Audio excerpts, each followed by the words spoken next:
जय हिंद दोस्तों, मैं नवीन शर्मा आपसे का स्वागत करता हूं। आशा करता हूं आप सब एकदम अच्छे हैं, एकदम बेहतरीन हैं। एक बार सारे प्यारे दोस्त बताएंगे आप सब कैसे हैं। उम्मीद करूंगा एकदम बेहतरीन होंगे, एकदम शानदार होंगे।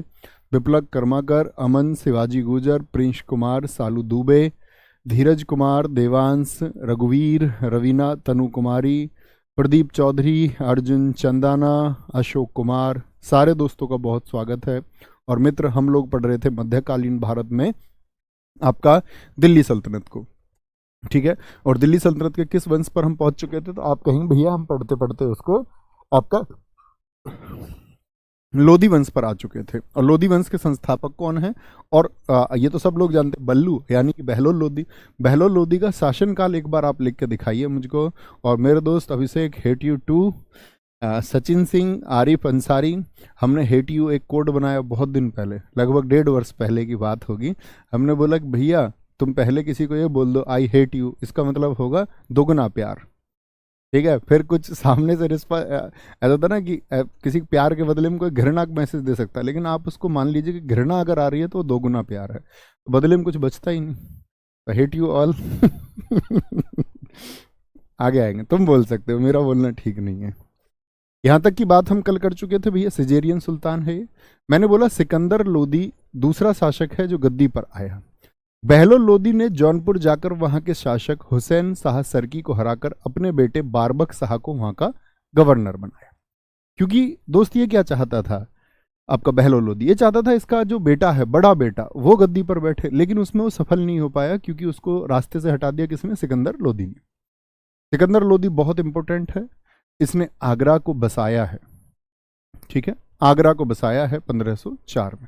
अब कुछ लोग कहते हैं कि भैया क्या आगरा पहले नहीं था? तो दोस्त देखो, शहर तो पहले से होते हैं, लेकिन उसको व्यवस्थीकरण करना, यानी कि उसको व्यवस्थित करना अच्छे से, वहां पर कुछ जाकर के सुविधाएं देना, कुछ हेडक्वार्टर्स बनाना। तो आगरा को सही सुसज्जित ढंग से सजाया है उसने, अच्छे से डिजाइन किया है। ओके। एक दोस्त बता रहा बहलोल लोदी 1526 तक है।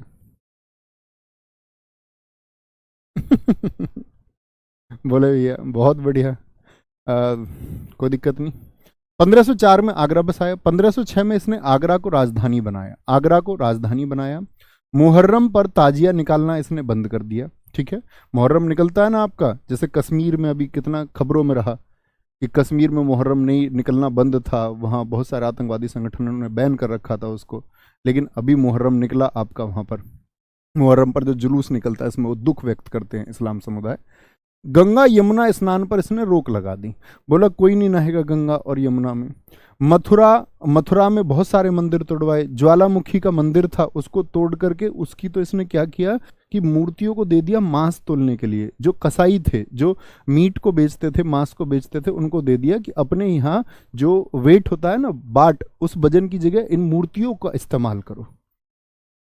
गज ए सिकंदरी एक इसने मतलब स्केल लागू किया था जमीन मापने के लिए, जो 30 इंच का होता था। गुलरुखी शीर्षक से एक कविता लिखता था, बहुत पूछा जाता है एग्जाम्स में कि इसको कविताएं लिखने का शौक था। और क्या कवि तो अपने नाम अलग ही लिखते हैं, आपने देखा होगा, जैसे सच्चिदानंद, हीरानंद, वात्स्यायन, बाद में क्या लिखते हैं? अज्ञेय। तो लेखकों को कुछ रहता है अपना एक टाइटल देने का नाम, उपेंद्र नाथ आशिक, ऐसे ही ये लिखता था नाम किसका? सिकंदर लोदी गुलरुखी।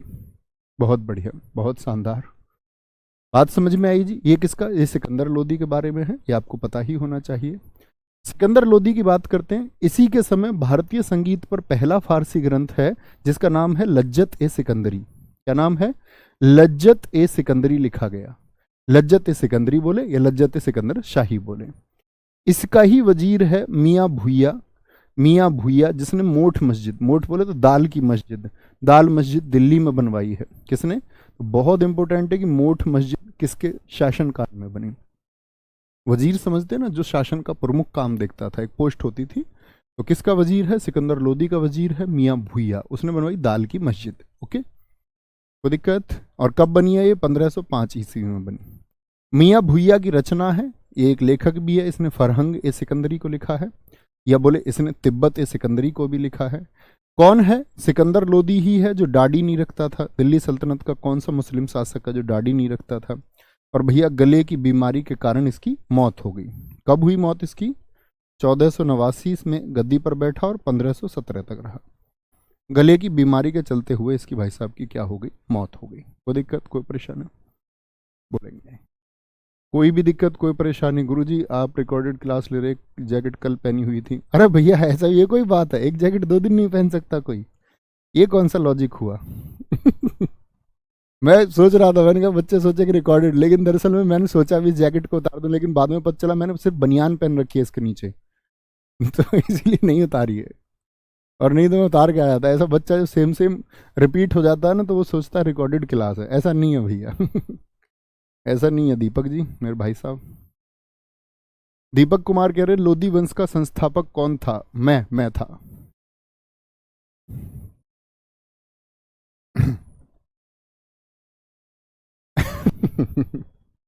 बोलेंगे जी भैया दिल्ली सल्तनत के संस्थापक कौन है? दिल्ली सल्तनत का संस्थापक भाई जिसने पहला वंश है, गुलाम वंश का जो संस्थापक है उसी को कहेंगे, ऐबक को ही कहेंगे, ठीक है।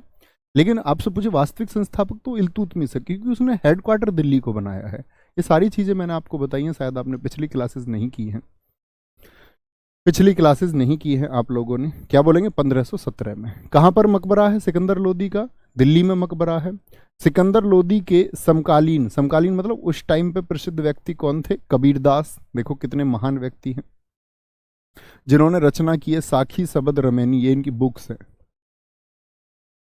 बुक्स है इनकी।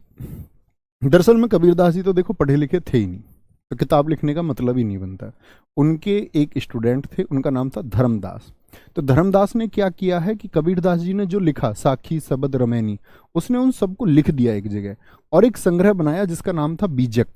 ये बीजक के पार्ट है, बीजक इन सब का कलेक्शन है, बीजक भी बुक का नाम है। तो आजकल तो आपने देखा होगा एसएससी भी हिंदी जो बुक है उनको पूछने लग गया है, मुंशी प्रेमचंद की रचनाएं आदि सब पूछी जाती हैं। कबीरदास, गुरु नानक जी जिनकी पुस्तक का नाम है जप्पू जी। गुरु नानक जी के बारे में तो आप जानते ही हैं सब, कि जिन्होंने क्या आपका, अगर हम बात करें सिख धर्म की स्थापना की है, और सिखों के पहले गुरु भी हैं। तो ये किसके टाइम पर हैं? ये सिकंदर लोदी के टाइम पे। राणा सांगा महाराणा प्रताप के वंशज हैं, महाराणा प्रताप जी के आपके वंशावली के शासक हैं आपका, वो भी किस टाइम पे थे? इन्हीं के टाइम पे थे। ओके, कोई दिक्कत? आ गए। इब्राहिम लोदी, तीसरा शासक कौन आया? क्योंकि सिकंदर लोदी कब तक रहा? 1517 तक। इसका भी शासनकाल बहुत इंपॉर्टेंट है, क्योंकि दोस्त ये दिल्ली सल्तनत का अंतिम शासक है। दिल्ली सल्तनत का अंतिम वंश कौन सा है? लोधी वंश। और जो लोधी वंश का अंतिम शासक होगा वही तो दिल्ली का अंतिम शासक होगा, ठीक है। तो क्या बोलेंगे आपका? बोलेंगे भी फटाफट से। तो इब्राहिम लोदी गद्दी पर आया आपका, दिल्ली सल्तनत का अंतिम शासक है। यहाँ 1518 में राणा सांगा और इसके बीच में युद्ध हुआ है, राणा सांगा वर्सेस आईएल मतलब इब्राहिम लोदी। इस युद्ध के कोई नतीजे नहीं निकले, कोई नतीजे नहीं निकले। ओके। पानीपत का युद्ध कब हुआ? 21 अप्रैल 1526। इसकी बात समझो। देखो ये युद्ध क्यों इंपॉर्टेंट है, क्योंकि पानीपत का जो युद्ध है इसने भारत में क्या कर दिया, एक शासन में परिवर्तन लाया, और पानीपत का प्रथम युद्ध है। इससे क्या हुआ? दिल्ली सल्तनत, दिल्ली सल्तनत क्या हो गया? दिल्ली सल्तनत का कौन सा वंश था इस टाइम पे? लोधी वंश। और लोधी वंश के अंत का कारण बना ये। लोधी वंश क्या हो गया? यहां से खत्म हो गया, और दिल्ली सल्तनत भी आपका क्या हो गई? ढह गई। और उसकी जगह कौन आ गए? फिर मुगल आ गए, मुगल आ गए। समझे बात को?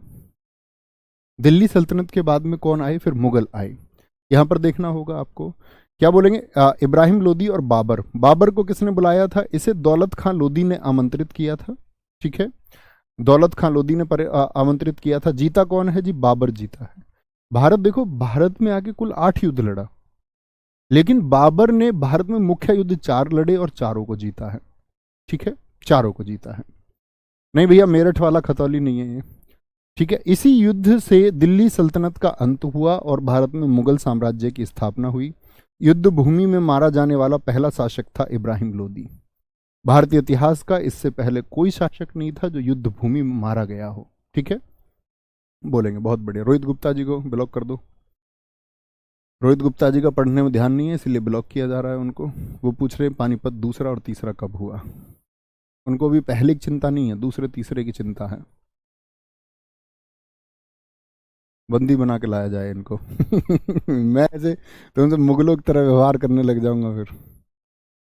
ठीक है, कोई दिक्कत कोई परेशानी? तो अब बात समझे, ये तो कॉमन बातें हुई।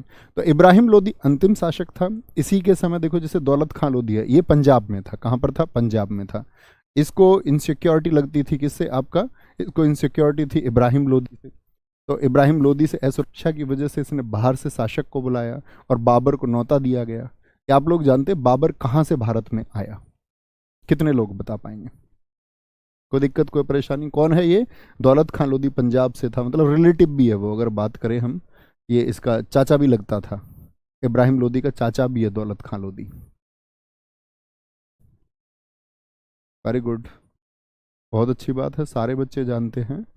1556 में, 1556 नहीं हुआ भैया, क्या कह रहे हैं? अच्छा ठीक है, दूसरे को कह रहे हैं। 1556 में हुआ, बस बहुत सारे बच्चों ने लिखा है। अभिषेक यादव जी ने लिखा है 1556, 1761 तीसरा हुआ, बहुत शानदार। ब्लॉक नहीं हुए हो भैया, डरना नहीं है, पढ़ा करो अच्छे से, है ना? बहुत बढ़िया।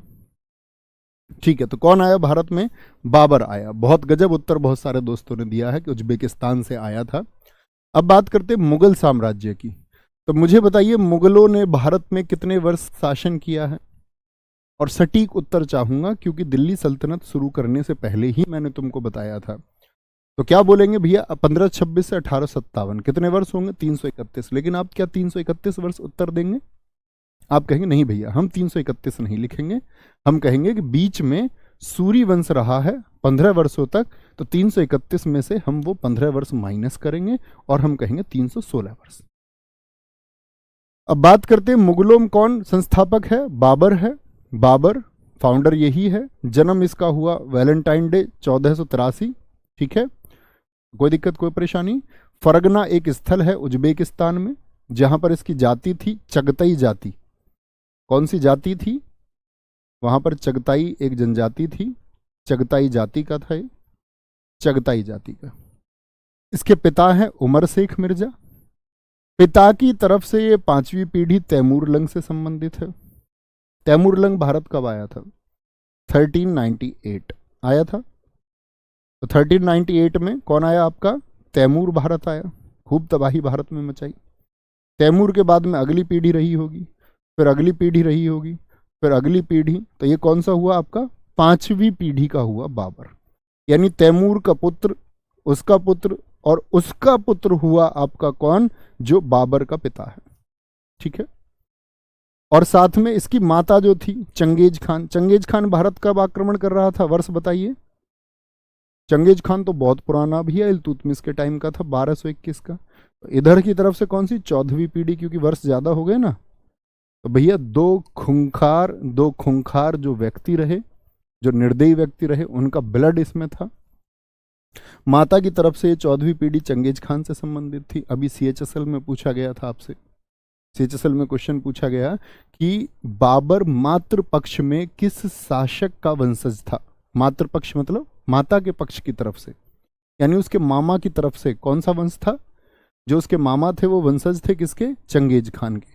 और पिता जो वंशज है वो तैमूरलंग का। ठीक है, कोई दिक्कत? Lalan Yadav ji too much, thank you. Babar ने समरकंद को, जो अफगानिस्तान के पास वाला क्षेत्र था, इसको 1497 में जीता।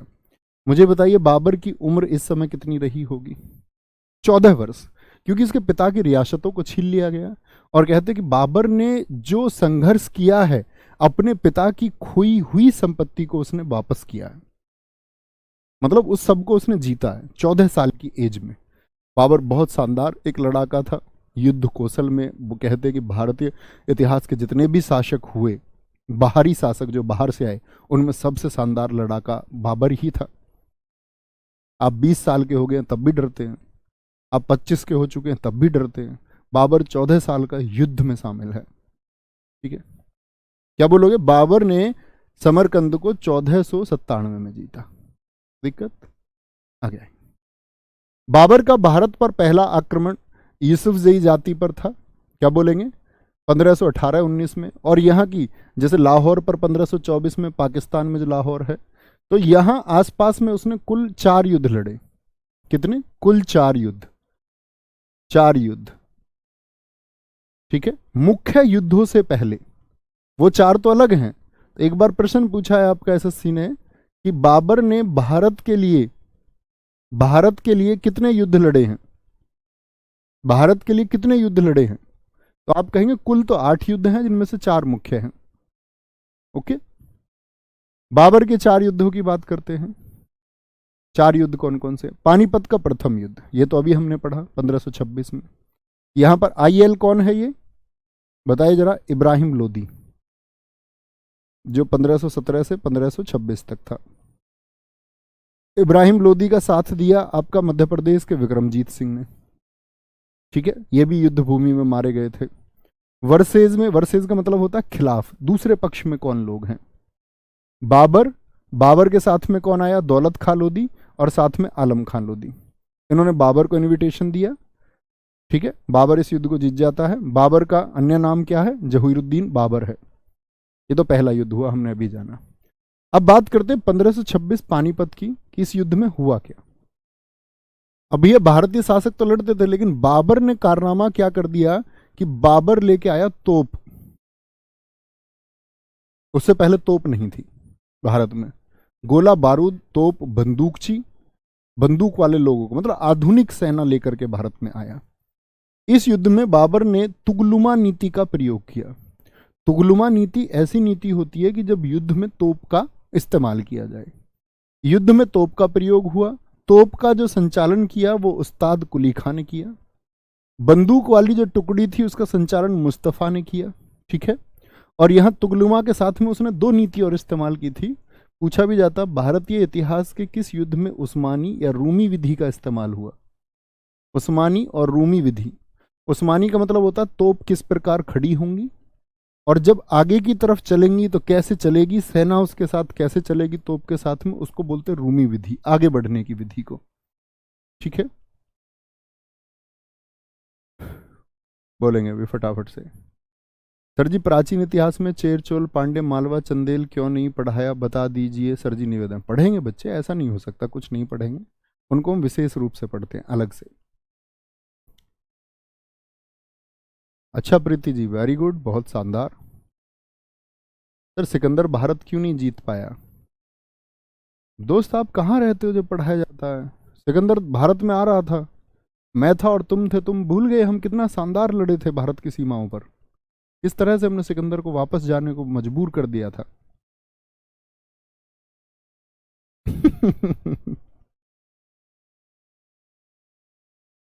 कोई दिक्कत, कोई परेशानी? इस युद्ध के बाद कलंदर की उपाधि धारण की। कलंदर का मतलब इसने क्या किया कि लोगों में धन का वितरण किया, लोगों में खूब धन इसने बांटा इस टाइम पर, ठीक है, बहुत शानदार तरीके से, ताकि लोगों में उसके लिए मैसेज जाए। खानवा का युद्ध 1527 में राणा सांगाजी से लड़ा उसने। राणा सांगाजी के साथ में जो आलम खां लोदी, आप कहोगे भैया ये तो साथ में ही था बाबर के, लेकिन जब इनके हित पूरे नहीं हुए तो राणा सांगाजी के साथ में आ गए, दौलत खां भी इन्हीं के साथ में आ गए, ठीक है। और यहाँ मतलब बहुत राणा सांगाजी के बारे में जिक्र आता है कि देखो जब बाबर ने अपनी आत्मकथा लिखी, बाबर ने अपनी आत्मकथा मतलब खुद लिखी, आत्मकथा का मतलब होता है खुद लिखा, बाबर नामा, उसमें उसने विवरण दिया है, विवरण दिया उसने दक्षिण के राज्यों को। उत्तर भारत के एक ही राज्य राणा सांगाजी की तारीफ और प्रशंसा में उसने लिखा है कि मैंने ऐसा कोई व्यक्ति नहीं देखा युद्ध भूमि में लड़ते हुए जिसके सिर पर गर्दन नहीं है और धड़ तलवार चला रहा हो। आप समझ सकते हैं, मतलब वो बड़े बलशाली थे, बड़ा शरीर था उनका। तो कहते हैं कि भाई उनके गर्दन भी जब उनकी कट चुकी थी तो उसके बाद भी वो तलवार चला रहे थे। तो इस युद्ध में शुरुआती दौर में बाबर की एकदम से हार हुई। तो कहते हैं बाबर की सेना एकदम से घुटने टिका चुकी थी, लेकिन बाबर ने फिर मोटिवेशन दिया अपनी सेना को उठकर लड़ने के लिए। तो जिहाद का नारा दिया यहां पर बाबर ने कि भाई हमको इस्लाम को स्थापित करना होगा। इसी युद्ध के बाद गाजी की उपाधि, जब इस युद्ध को जीत गया तो गाजी की उपाधि धारण की। बोलेंगे बहुत बढ़िया, तो दिक्कत। चंदेरी का युद्ध देखा, एक बच्चे ने बहुत अच्छा समझा है, कह रहा गुरुजी हाँ हम ही थे जिन्होंने सिकंदर को वापस किया था, हम चंद्रगुप्त थे, आप चाणक्य। बहुत शानदार, पॉसिबल है नहीं क्या? क्या पता हम हो। कोई दिक्कत, कोई परेशानी? रवि करदम जी, कोई संबंध नहीं है दोस्त, कोई संबंध नहीं है।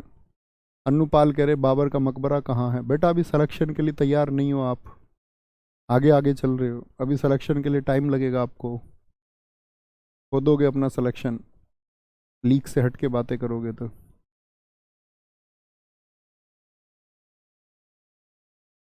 कोई दिक्कत? चंदेरी का युद्ध कब हुआ? 1528 में, मेदिनी राय। तो ये किरमा है युद्ध का। 1526 बताइए कौन सा हुआ, जिसको बोलते हैं तुम लोग पानीपत का युद्ध। 1527 में क्या हुआ आपका? खानवा का युद्ध। पानीपत, खानवा का युद्ध आपको हमेशा पता होना चाहिए, क्योंकि यहाँ इन चारों वर्षों से कुछ ना कुछ प्रश्न जरूर आपका एसएससी पूछती है। और 1529 में होगा आपका घाघरा का युद्ध। तो बाबर के 4 वर्षों में लगातार क्रम है। पानीपत इब्राहिम लोदी से बाबर आया, पानी पिया, खाना खाया, चादर ओढ़ी, घाघरा पहना दो बाबर को, कुछ भी कर लो। खानवा राणा सांगा जी से। चंदेरी का युद्ध कौन है? मेदिनी राय, क्योंकि मेदिनी राय सहयोगी रहे थे राणा सांगा जी के। तो ये मध्य प्रदेश के क्षेत्र में पड़ता था आपका चंदेरी, तो वहां उसने युद्ध किया आपका। ओके। खानवा आपका आगरा के पास का क्षेत्र था, यहां बात करें आगरा मतलब राजस्थान के पास वाला क्षेत्र। घाघरा का युद्ध, ये चौथा युद्ध है 1529 में। इसमें कौन कौन थे आपका? बाबर के खिलाफ महमूद लोदी, शेरशाह सूरी, ये इंपॉर्टेंट है, यहां ध्यान देना आप लोग। दरअसल में अब से पहले क्या था कि शेरशाह सूरी बाबर का ही एक सैनिक था, बाबर के यहाँ सेना में ही काम किया था शेरशाह सूरी ने। लेकिन शेरशाह सूरी के अंदर महत्वाकांक्षा थी, और शेरशाह सूरी भारतीय इतिहास का ऐसा आदमी है जिसने जीवन भर तैयारी की कि मैं अंत में एक दिन राजा बनूंगा, और वह बना भी। मतलब एक सैनिक ने ये ख्वाब देखे कि मैं एक दिन इस देश पर राज करूंगा। तो बाद में ये क्या बोलते हैं कि इसके बहुत सारे कहते शुरू से ही षड्यंत्रकारी था और प्लानिंग से चलता था शेरशाह सूरी। प्लानिंग से चलने की वजह से उसकी भनक लगी तो सेना से दूर हुआ, विपक्षी लोगों के साथ में जाकर के वो मिला। नुसरत खां एक व्यक्ति है जो इनके साथ शामिल हुआ। नुसरत खां बंगाल से था, बंगाल क्षेत्र से। इन सब लोगों ने आपस में बोला महमूद लोदी, ये लोदी तो क्योंकि हराए थे बाबर ने, शेरशाह सूरी इन्हीं की सेना में इनसे अलग हुआ। नुसरत खां बंगाल के शासक उसकी सहायता ली भी मिल के हराएंगे बाबर को। ये ऐसा युद्ध है जो जल और थल पे दोनों पे लड़ा गया, क्योंकि घाघरा रिवर के किनारे लड़ा गया और नदी के किनारे लड़ा गया, तो पानी में भी लड़े और जमीन पे भी लड़े, दोनों जगह ये युद्ध हुआ। कहने का मतलब ये है। तो बाबर की 1530 में मौत हो गई दोस्त। बाबर का शासनकाल कितना रहा? 1526 से 1530। और बाबर ने जो अपनी आत्मकथा लिखी है उसका नाम है बाबर नामा। मोस्ट इंपोर्टेंट, एक बार सारे दोस्त बोले बाबर नामा। और ये चगताई तुर्क भाषा में लिखी है। देखो चगताई तो इनकी जाति है और तुर्क क्षेत्र से ये आए थे, तो चगताई तुर्क कहते हैं। ठीक है, चगताई तुर्क। और इसको, ये भाषा है इसकी। और पुस्तक का क्या नाम है? बात तुझो के बाबरी। आत्मकथा लिखने वाला ये पहला शासक था मुगल काल का। मुगल काल का। मुझे बताइए दिल्ली सल्तनत में वह कौन सा शासक था जिसने अपनी आत्मकथा सबसे पहले लिखी? बताइए एक बार। दिल्ली सल्तनत का वह कौन सा शासक था?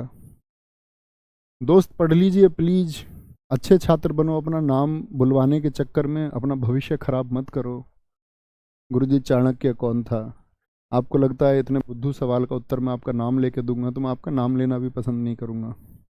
अच्छे छात्र बनिए, रिलेट करके कुछ आंसर दीजिए, रिलेट करके बोलिए कुछ, क्योंकि आप अपने नाम के चक्कर में क्लास से अटेंशन हटाते हो और हजारों कमेंट होते हैं भाई। किसी एक आध बच्चे का कभी कोई दिख गया, जहां ये स्क्रीन रोक दे वो किसका नाम आ जाए कुछ पता नहीं, आपके कमेंट दिखते भी नहीं और आप उस सारी ऊर्जा उस पर लगाते रहते हो। ठीक है, सारी ऊर्जा पढ़ने में लगानी है ध्यान से। मैंने तुमको पहले भी बताया, सिलेक्शन उसी का होगा जो कमेंट से दूर रहेगा। जैसे मैं आपसे कहता हूँ ना कि भैया कमेंट करो क्या हुआ, तो इसका मतलब ये नहीं है कि आपको यहाँ टाइप करने के लिए मैं कह रहा हूँ। मेरे कहने का मतलब होता है कि आप मन ही मन में आंसर दें, बस इतना। बहुत शानदार। महेंद्र कुमार जी, मनीष, गलत उत्तर है आपका, बुद्धू हैं आप। अंजलि एकदम ठीक उत्तर है। फिरोज शाह तुगलक, फिरोज शाह तुगलक बहुत सारे दोस्तों ने लिखा है। एक तो अलाउद्दीन खिलजी लिख रहा है। फिरोज शाह तुगलक ज़्यादातर बच्चों का ठीक है। आगे इसने अपनी आत्मकथा में बाबर ने कृष्ण देव राय जो कहाँ के, विजयनगर के। सोचिए विजयनगर की जो स्थापना हुई थी 1336 में मोहम्मद बिन तुगलक के समय, उस विजयनगर के सबसे शक्तिशाली शासक बताया है। तो पूछते बाबर ने दक्षिण के किस शासक का जिक्र किया था? दक्षिण में ही है, ये साउथ में ही थे। बाबर का मकबरा पहले आरामबाग में, यानी कि इसको दफनाया गया पहले आगरा में, और क्योंकि इसकी इच्छा थी कि मुझको काबुल में दफनाया जाए, तो बाद में इसकी उखाड़ करके कहाँ पर, इसको काबुल में दफना दिया गया, इसकी पत्नी के आदेश पर। बचपन का नाम क्या था बाबर के का? मोहम्मद जहीरुद्दीन। मोहम्मद जहीरुद्दीन इसके बचपन का नाम था। इसके 4 बेटे थे, हुमायूं, कामरान, अस्करी और हिंदाल। कितने बेटे हैं बोलेंगे? हुमायूं, कामरान, अस्करी और हिंदाल। तो कहते जब इसके 4 बेटे थे तो इसने अपनी संपत्ति का बंटवारा अपने सामने ही कर दिया था, और भारतीय इतिहास का विभाजन का पहला प्रमाण भी यही देखने को मिलता है कि किसी को बांटा गया अलग अलग हिस्से में। अब दरअसल में उसमें दिक्कत क्या हो गई कि इसने जो हुमायूं को दिया और जो कामरान और बाकी भाइयों को दिया वो लगभग बराबर बराबर था, मतलब बहुत ज्यादा अंतर नहीं था। जितना हिस्सा हुमायूं के पास था उससे थोड़ा सा कम कामरान को दिया गया और बाकी अस्करी और हिंदाल को दिया गया। यहां पर एक विभाजन देखने को मिला कि उसने क्या कर दिया, क्षेत्रीय विभाजन कर दिया। ओके, आगे आएंगे। तो इसका बड़ा बेटा था हुमायूं, क्योंकि उसकी इच्छा थी कि हुमायूं गद्दी पर बैठेगा, और सबसे बड़ा भी हुमायूं ही था। तो हुमायूं का जो शासनकाल है वो 1530 से 1540, एक तो बाबर के मरने के बाद में, और 1555 से 56। ये ऐसा क्यों है ये जानना है, 2 बार क्यों है? 2 बार राज्याभिषेक नहीं है, 2 बार शासनकाल है, क्योंकि 1540 में उसको हार के भागना पड़ेगा भारत से, और 1555 में वो वापस आकर के अपनी कुर्सी को हासिल करेगा। 15 साल बीच में कौन आ गया? तो क्या आंसर आएगा तुम्हारा? सूर्यवंश आ गया, सूर्यवंश। ठीक है, अब देखो हुमायूं को तुम कैसा शासक समझते होगे? बाबर तो आप जान गए कि लड़ाका था। हुमायूं को हम लोग इतिहास में ऐसा दिखाया जाता है कि हुमायूं बहुत कमजोर शासक था। दरअसल में ऐसा नहीं है। हुमायूं शुरुआती दौर में एक ठीक ठाक शासक था, लेकिन अंतिम समय में तुम देखोगे कि शेरशाह सूरी उससे बड़ा लड़ाका और बड़ा रणनीतिकार निकला, उसी वजह से उसने हुमायूं को हरा दिया। इसके बचपन का नाम है खोदमीर, बहुत पूछा जाता है हुमायूं के। इसका जन्म हुआ काबुल में। माता का नाम माहम बेगम है। तो किसकी घरवाली है ये? बाबर की घरवाली है। गद्दी पर बैठने से पहले ये बदख्शा का, क्या बोलेंगे आपका, बदख्शा क्षेत्र इसको दिया हुआ था आपका सिंध क्षेत्र में, वहां पर ये सूबेदार था। और इसका राज्याभिषेक हुआ 1530 आगरा में, कोरोनेशन, बहुत इंपॉर्टेंट है। 1530 में हुमायूं जब गद्दी पर बैठा तो कहां पर? आगरा में बैठा। बोलेंगे भाई घाघरा का युद्ध कौन सी नदी के किनारे हुआ? भैया घाघरा नदी के किनारे ही हुआ। ठीक है, राज्याभिषेक हुआ 1530 में आगरा में। अब देखो हुमायूं को कमजोर मत समझना, हुमायूं के बारे में इतना जानो कि हुमायूं जब गद्दी पर बैठा तो उसने युद्ध जीते, और एक बेहतरीन लीडरशिप का उदाहरण उसने दिया। देखो यूपी बांदा में एक कालिंजर दुर्ग था जो प्रताप रुद्र देव के अधीन था। उस कालिंजर, अजय दुर्ग कहा जाता था कि इसको कोई जीत नहीं सकता, उसको 1530 में गद्दी पर बैठने के अगले ही वर्ष यूपी में उसने जीत लिया। चुनार के किले को जो अविजित माना जाता था मिर्जापुर में, मिर्जापुर जानते हो ना, उत्तर प्रदेश, गुड्डू भैया मिर्जापुर, तो यहां पे संधि हुई हिंदू बेग के माध्यम से, क्योंकि इसको ये जीत नहीं पाए। तो हिंदू बेग नामक एक आदमी ने मिर्जापुर के किले में संधि करवाई कि भाई अब इसको जीत तो सकते नहीं है, अविजित था वो, इतना कठिन था, उतना राशन उतनी सेना वहां इकट्ठे नहीं कर पा रहे थे। तो यहां पर भी उसको उपलब्धि मिली कि उसको उसने एक मतलब इस तरह से साझा कर लिया कि भाई वो रेवेन्यू भेजेंगे दिल्ली, वो उस बात के लिए तैयार हैं। 1532 में दोहरिया, जिसको हम देवरिया भी बोलते हैं, देवरिया का युद्ध भी कहते हैं, यहां पर शेरशाह सूरी और महमूद लोदी को हराया। तो यहां तो देखो फोकस कीजिए, ऐसा नहीं है कि शेरशाह सूरी को हराया नहीं है हुमायूं ने, तो आप क्या बोलेंगे, देवरिया के युद्ध में उसने शेरशाह सूरी को हराया था। यहां के बाद ही शेरशाह सूरी ने सारी तैयारियां एकदम से खिलाफ होकर शुरू की हैं, गुप्त तरीके से की हैं, और दिल्ली से दूर रह के बिहार के क्षेत्र में उसने वो शक्तियां इकट्ठी की हैं। बोलेंगे जी कोई दिक्कत कोई परेशानी? तो 1532 में क्या बोलेंगे? दोहरिया का युद्ध जीता, शेरशाह सूरी और महमूद लोदी को उसने हराया। कोई दिक्कत कोई परेशानी? सर जी लुसेंट की बुक ठीक है, हाँ ठीक है, इस किताबें सारी ठीक है, किताब भी कभी बेकार होती है क्या कोई? लेकिन कभी जब पिछले एग्जाम्स हुए हैं तो किसी भी किताब को उठा के ये देखना कि उसमें से रेशियो कितना मिला है। मैं आपको आज गाइड कर देता हूँ एक चीज़ के लिए, और प्लीज़ इसमें ऐसा मत बोलना कि मैं किसी किताब के बारे में नेगेटिव बोल रहा हूँ। मैं सिर्फ आपको जागृत कर रहा हूँ, और सच अगर हमारी किताबों पर लागू होता हो वो सब पर लागू होता है। सत्य सत्य है, उसको आप मतलब छिपा नहीं सकते। मैं आपको गाइड कर दूं, कोई भी बुक है ठीक है, देखो ऐसा होता है, जो बुक है कोई भी बुक हो, कोई भी मार्केट की एनी बुक, नाम लूंगा तो मैं फिर उस पर वीडियोस बनेंगी, फिर कोई फायदा नहीं है किसी को भी ऐसे डिफेम करने का। बस मैं आपको जागृत करना चाहता हूँ। एनी बुक, एक भाई साहब आए, उन्होंने बोला कि मैंने, एक कोई भाई साहब कहते हैं उन्होंने CGL 2022 निकाल लिया है, या उन्होंने बोला कि मैंने भैया CGL 2021 निकाल लिया है। 2021 उन्होंने किसी बुक का नाम लिया, उन्होंने बुक का नाम लेके ये बोले कि GS यहाँ से पढ़ लो।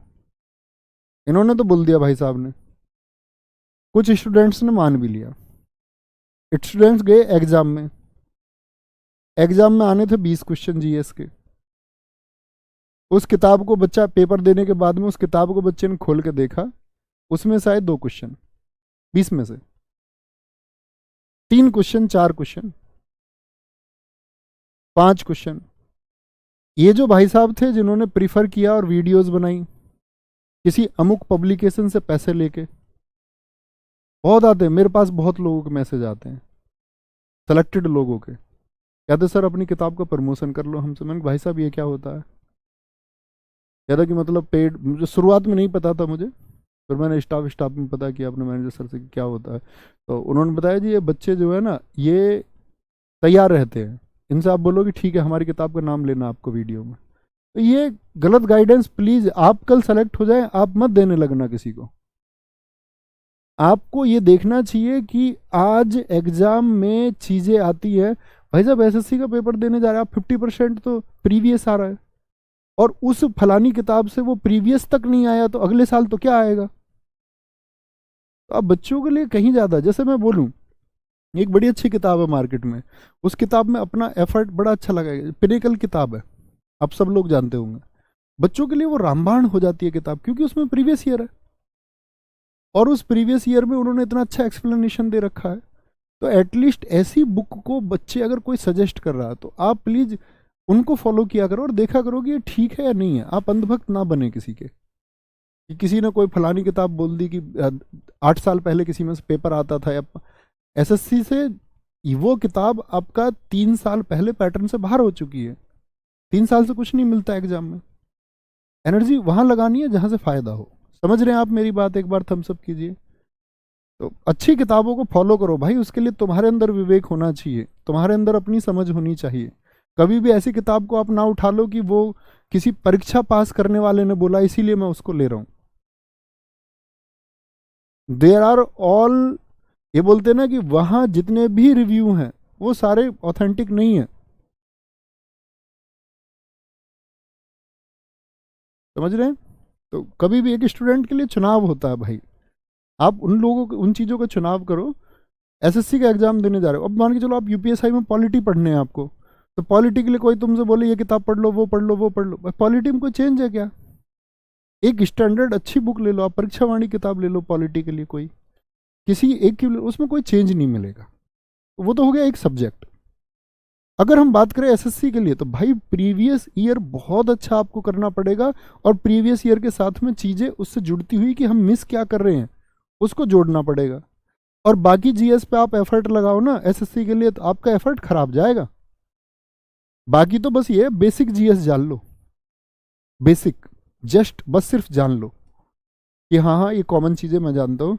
बाकी आपको ज्वाइन करना ही होगा कि खुद के कंटेंट को आज के SSC के हिसाब से अपडेट कैसे करें, खुद एफर्ट लगाने पड़ेंगे आपको। नहीं लगाओगे तो कोई फ़ायदा नहीं है। आप कितना चाहे मर्जी इतिहास, भूगोल, इकोनॉमिक्स के कॉन्सेप्ट क्लासेस को रटते रहे, उन सबको कोई फ़ायदा नहीं होना है। वनडे एग्जाम में तो नहीं होना, SSC में तो स्पेशली ये बात याद रख लो।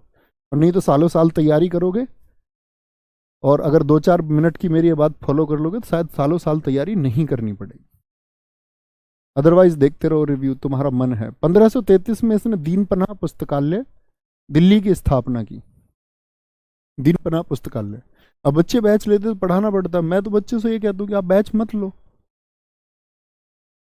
पढ़ाना तो पड़ेगा ना। जब बच्चे एक बैच लेंगे तो बल्क में, अब इतने इतने हजार लाखों बच्चे कोर्स ले लेते हैं। दरअसल में मैंने कहा कि आपकी स्थिति नहीं है कोर्स लेने की, तो यूट्यूब पे आज सब कुछ अवेलेबल है। मैंने सीरीज भी बच्चों को बताई हुई है, भास्कर सीरीज हमारी पड़ी हुई है, इतनी मैराथन पड़ी हुई है।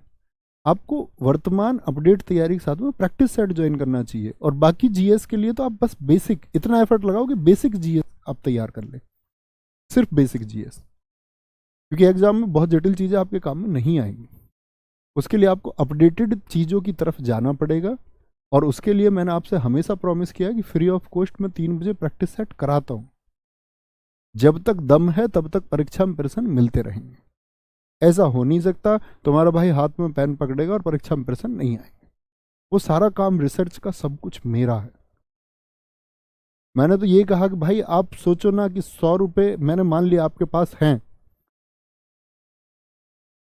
तो उसके लिए आप मेहनत नहीं करोगे, आप सब कुछ खरीद लोगे। आपके पास पैसे हैं तो किताब भी खरीद लो, ये भी खरीद लो। उसका मतलब ये नहीं आपके पिताजी के मेहनत के, माताजी के, या घर में किसी का मेहनत का ही होगा ना भाई। फ्री में कोई पैसा थोड़ी दे के गया होगा तुम्हारे घर कि तुम उसको वेस्ट कर दो जाके, कि ठीक है किसी ने कुछ बोला। ठीक है, गाइडेंस हमको चाहिए। एक बार ट्रैक हम जान ले कि ऐसे ऐसे तैयारी होती है, उसके लिए तुमको हमेशा गाइड किया जाता है ना। तो ऐसे ना करो, एक बैच खरीदो और उससे पूरी तैयारी करो। बेसिक जीएस पढ़ लिया, मान के चलो आपने दिल्ली पुलिस से पढ़ ली। एक बच्चे मुझसे पूछते कि दिल्ली पुलिस से मैंने पढ़ लिया जी, वहां से हो गया, अब मैं जीडी खरीद रहा हूँ। तो एक बैच एनफ है, ठीक है। आपके पास कोई एक बैच ले लो, बात खत्म।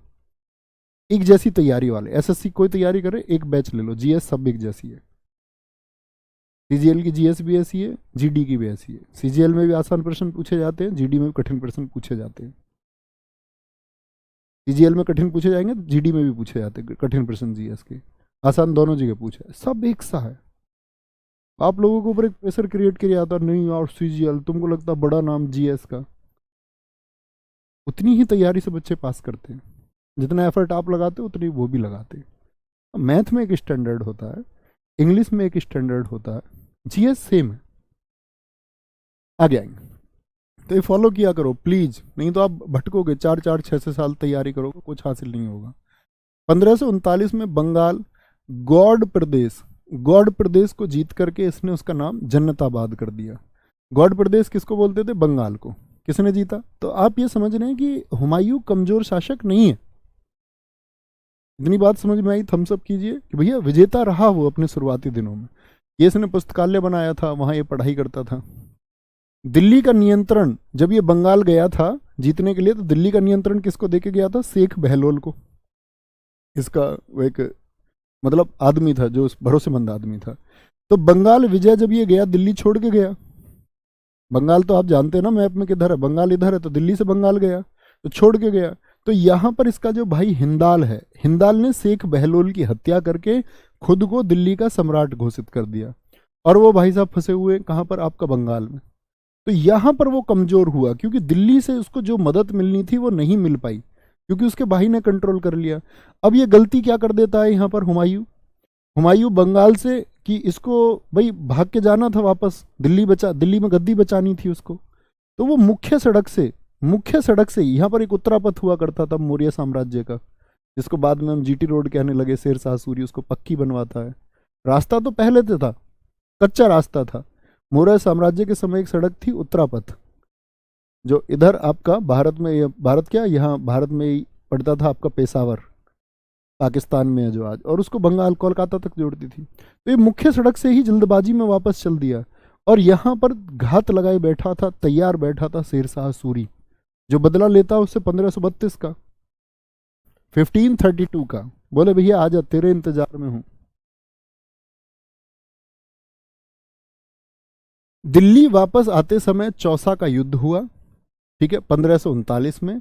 और हुमायूं वर्सेस शेरशाह सूरी का क्या हो गया? इस युद्ध में जीता। और हुमायूं क्या हो गया? जल्दबाजी में ये समझ नहीं पाया। एक तो उधर दिल्ली से भाई इसके पास एक टुकड़ी तो बची जो इसके साथ बंगाल अभियान पे गई थी, दिल्ली इसके हाथ से गई। बीच में भातासा घायल सैनिक, भूखे सैनिक दिल्ली की तरफ भाग रहे हैं कि यार दिल्ली का शासन गया, जल्दी से जल्दी वापस चलते हैं। यहाँ पर हुमायूं अपन को आपको बचाने के लिए करमनाशा नदी में कूद गया और एक निजाम भिस्ती, वहाँ पर एक भिस्ती था, उसने जान बचाई हुमायूं की, जिसको हुमायूं ने प्रॉमिस किया कि अगर मुझको वापस गद्दी मिली तो मैं तुमको एक दिन का राजा बनाऊंगा। कुछ इतिहासकार लिखते हैं उसको एक दिन का, कुछ लिखते हैं 2.5 दिन का, 2.5 दिन का राजा उसको बनाया गया। निभाया लेकिन हुमायूं ने अपना प्रॉमिस, तो दिल्ली की गद्दी पर उसको बिठाया भी, जब वो 1555 में आया वापस 15 साल बाद, तो ये इसकी जान बचाई। तो वो जो निजाम भिस्ती है ना भाई साहब, उसने एक ही दिन में खुद को, मुझको लोग कैसे याद रखेंगे कि मैं कभी गद्दी पे बैठा था, तो उसने चमड़े के सिक्के चलवाए थे। तो चमड़े के सिक्के भारत में 2 व्यक्तियों ने चलवाए हैं। मोहम्मद बिन तुगलक तो एक शासक है, पूछे किस सम्राट या किस राजा ने चलाए, मोहम्मद बिन तुगलक ने। और निजाम भिस्ती तो व्यक्ति इस्तेमाल होगा क्योंकि वो साधारण आदमी था, ठीक है, साधारण आदमी था। अच्छा जी, अब इसके बाद क्या होता है कि जब ये यहाँ से हारा तो आगरा पहुंचा हुमायूं। आगरा में उसने इकट्ठा किया लोगों को, बोले कि भाई हमको अब हरा दिया, हमारी आती हुई टुकड़ी, सैन्य टुकड़ी पर हमला किया, जैसे तैसे जान बची है हुमायूं की, अब हम इसको हराना होगा। तो कन्नौज में युद्ध लड़ा गया, सेना गई बाकायदा तैयार होकर कन्नौज बिलग्राम में, ठीक है। वहां आकर के उसने अपने भाई को भी पराजित किया, दिल्ली को भी हासिल किया था उस टाइम पे हुमायूं ने। तो हुमायूं वर्सेस शेरशाह सूरी, इसमें फिर से क्या हो गया, शेरशाह जीता। और शेरशाह सूरी कमजोर आदमी नहीं था। शेरशाह सूरी का तो ये कथन था कि अगर भाग्य ने मेरा साथ दिया तो मैं मुगलों को भारत से खदेड़ दूंगा। और बाबर ने स्पेशल एक नसीहत दे रखी थी हुमायूं अपने बेटे को, क्योंकि ये सैनिक था शेरशाह सूरी। शेरशाह सूरी किसका सैनिक था, बाबर का। उसने तो हुमायूं को समझाया था। इसका एक किस्सा लिखता है आपका बाबरनामा में कि जिस प्रकार से उसने उसने बोला कि वहां पर, यानी एक सैन्य निरीक्षण को करते समय, एक सेना का निरीक्षण करते हुए आपका सेब तलवार से काटकर खाते हुए जब हुमायूं ने शेरशाह सूरी को देखा तो उससे सतर्क रहने को बाबर ने हुमायूं से कहा। तो उसको पता था कि ये आदमी बहुत तेज व्यक्ति है, हमारे यहाँ पर लोगों का इसको सपोर्ट है और ये कुछ ना कुछ प्लानिंग करता रहता है, इससे हमेशा संभल के रहना है। कोई दिक्कत, कोई परेशानी। शेरशाह सूरी जीता और दिल्ली पर दूसरा अफगान वंश। अब तो इसके पास कुछ बचा ही नहीं, अब तो ये चुपचाप भाग के घोड़ों से जैसे तैसे जान बचा के पहुंचा आगरा। आगरा इसने बोला जितना पैसा सामान है सब पैक कर लो, और निकल के भाग गया इधर सिंध क्षेत्र की तरफ। क्या बोलेंगे, दिल्ली पर दूसरा अफगान वंश सूरी साम्राज्य आ गया 1540 में। किस युद्ध के बाद में आया, याद रख लेना, कन्नौज वार ने ही किसको, सूरी साम्राज्य को स्थापित किया। और सूरी वंश रहा देश में 15 वर्ष तक, क्योंकि 15 वर्षों के बाद में हुमायूं वापस आता है अपनी शक्ति इकट्ठा करके, यहाँ से जो पैसा वैसा लेके गया उससे सेना वैना के सैनिक वैनिक खरीदता, खुद को मजबूती देता है वो। हुमायूं भागकर यहाँ आगरा से पंजाब सिंधु गया और 1541 में हमीदा बानो बेगम से शादी कर ली, ठीक है। अगले वर्ष यही हमीदा बानो बेगम है जिससे उसको पुत्र अकबर पैदा हुआ। इसीलिए एक इतिहासकार एल्फिस्टन ने कहा भी है, इतिहासकार सॉरी एल्फिस्टन नहीं, स्टेलर लैंडपूल ने कहा है, सॉरी, हुमायूं के जीवन को लड़खड़ाता जीवन उसने कहा है। बोला कि हुमायूं पूरे जीवन फिर भागता ही रहा, उसका सारी उम्र भागने में निकल गई। इसका पुत्र है अकबर। अकबर का जन्म हुआ 1542 में, 41 में शादी हुई थी हुमायूं की। राणा वीरसाल जो पंजाब के थे उनके यहाँ हुआ था, ठीक है, पंजाब के, ठीक है, इसकी घरवाली यहीं पर थी। 1555 में हुमायूं वापस आया और 1555 में उसने मच्छीवाड़ा पंजाब में आकर के युद्ध जीता। यही वो युद्ध है जो लगातार लड़े गए दोनों के दोनों। और 1555 में उसने सरहिंद का युद्ध जीता और हुमायूं ने आकर के सिकंदर शाह सूरी को हराया। आप कहेंगे भैया शेरशाह सूरी कहाँ गया? शेरशाह सूरी 1555 में जीवित ही नहीं है। मैं आपको बताऊंगा, शेरशाह सूरी तो गद्दी पर 5 ही साल रहा। देखो, सूरी वंश 15 साल है, पूरा वंश है 15 वर्ष, लेकिन शेरशाह सूरी कितने वंश है हम इसको भी पढ़ेंगे। तो आप कहेंगे शेरशाह सूरी कितने वर्ष है आपका, ये बस 5 वर्ष तक शासक था, 1540 से 45, ठीक है। तो कौन जीता इसको आकर के? हुमायूं जीता, और हुमायूं वापस दिल्ली की गद्दी लेने में सफल हो जाता है। इस युद्ध के बाद हुमायूं ने अकबर को लाहौर का सूबेदार बनाया। बोला बेटा तुमको कल गद्दी पे आना है तो थोड़ा सीख लो। सूबेदार का मतलब एक सूबे की जिम्मेदारी, वहां का संचालन करना, टैक्स कैसे इकट्ठा होता है, कैसे शासन चलता है। 1556 में हुमायूं की दीन पनाह पुस्तकालय में सीढ़ियों से गिर करके मौत हो गई। जिस टाइम गिरा ये नशे में था, पुस्तकालय से लुढ़क गया।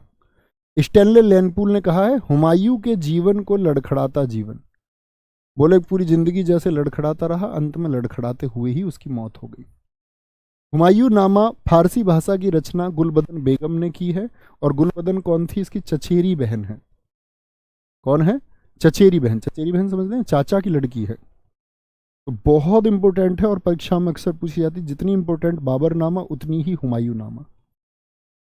जैसे मुझे बताइए बाबर नामा किस भाषा में मैंने आपको बताई थी? तो आप कहेंगे भैया बाबर नामा आपने बताई है हमको चगताई तुर्क में। वो किसके बारे में? वो बाबर के बारे में। ये किसके बारे में? हुमायूं के बारे में और उसके शासनकाल के बारे में जानकारी देती है। ठीक है। शेरशाह कैसे मरा? शेरशाह को शेरशाह में जानेंगे। मैं आपको बताऊंगा वो उक्का तोप चला रहा था, किस तरह उसने आक्रमण किया जब कालिंजर पर, तो एक गोला आके उसी के नीचे विस्फोट हो गया। हुमायूं का मकबरा कहाँ पर है? दिल्ली में। कोई बता सकता है यूनेस्को में हुमायूं का मकबरा कब शामिल हुआ था? हुमायूं रविवार को पीले वस्त्र, शनिवार काले वस्त्र और सोमवार को सफेद वस्त्र। अब इनको रटने मत लग जाना कि सोमवार सफेद वस्त्र सोमवार। इतना याद रखना कि हुमायूं ज्योतिष में, रंगों आदि में विश्वास रखता था, बहुत विश्वास रखता था। ठीक है। तो हुमायूं की मौत हो गई। और हुमायूं बीच में कौन आ गया था हुमायूं के टाइम पे? 1540 से 55 तक सूर साम्राज्य, पूरा वंश, जिसमें शेरशाह, पूरा वंश कितने साल तक रहा? 15। जिसमें शेरशाह रहा है आपका कितने वर्ष तक? तो शेरशाह सूरी रहा है उसमें कुल मिलाकर के अगर मैं बात करूं 5 वर्ष। तो कल की क्लास को हम यहाँ सूर साम्राज्य से पढ़ेंगे। बस छोटे छोटे जो मैं इनपुट आपको देता जा रहा हूं आप वो तैयार रखिए। आपके पास पूरा जीवन है मित्र, आप चाहें तो मतलब रंगतों के साथ इतिहास को पढ़ना। बहुत अच्छे अच्छे लेखक है, मैं आपको सजेस्ट कर दूंगा हमेशा किताबें। हम पूरे जीवन साथ है, ऐसा नहीं है कि हम सिलेक्शन तक है। हम लोगों के पास अपना सोशल मीडिया हैंडल है, हम हमेशा जुड़े रहेंगे। ठीक है, यहाँ कल से शुरू करेंगे और बहुत अच्छे से आप लोग तैयारी करते रहिए, आगे बढ़ते रहिए, खुश रहिए, जल्दी सेलेक्ट होकर सफल होइए, धीरे धीरे बड़े आदमी बनिए। जिसमें मेहनत होगी वो करके दिखाएगा। दुनिया में कोई चीज़ आपके पास चलकर नहीं आने वाली है, इतना बात समझ लो। आपको मेहनत करके, और मेहनत करके मतलब स्मार्टनेस के साथ में, ऐसे नहीं बनना है रट्टू, स्मार्ट बनना। स्मार्ट का मतलब कि कार्य सही तरीका क्या है उसको करने का, वो फॉलो कीजिए। 1993 जिस दोस्तों ने लिखा है बहुत ठीक लिखा है। हुमायूं का मकबरा 1993, वेरी गुड। ख्याल रखिए। जय हिंद, जय भारत, नमस्ते, thank you, love you all. और याद रख लेना कल कक्षा होगी, तो मिलते हैं कल आपका दोपहर 12 बजे। Thank you.